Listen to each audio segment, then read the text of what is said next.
Ledakan industri otomotif di Amerika pada awal abad ke-20 menjadi magnet bagi pendatang Arab untuk hijrah ke kota Detroit.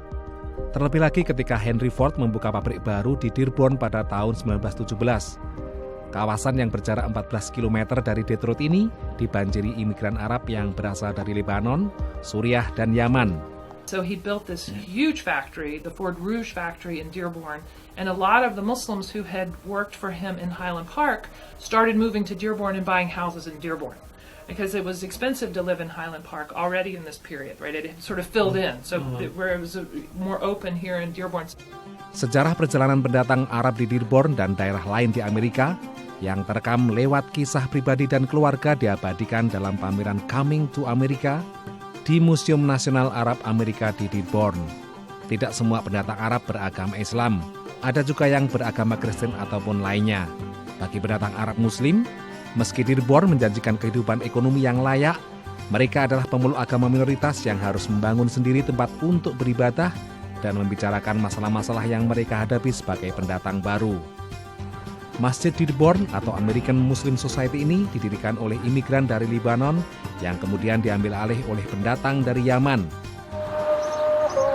Di awal tahun 80-an, Masjid Dearborn menjadi masjid pertama di Amerika yang mendapat izin mengumandangkan azan lewat pengeras suara.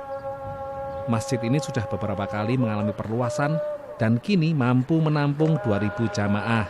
People here come for prayer, to chat with each other, for friendship, for translation, for services, to learn, to educate themselves. So it's basically the word we use to describe it is a small government.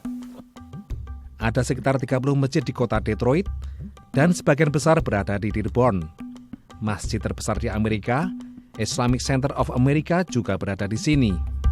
Sekitar 40% dari penduduk Dearborn yang jumlahnya 97.000 merupakan keturunan Arab yang mayoritas beragama Islam. Masjid tentu menjadi bagian penting dari komunitas Muslim di Dearborn. Namun untuk membangun sebuah komunitas yang berkembang dan bertahan lama, perlu institusi pendukung lain seperti pendidikan dan usaha.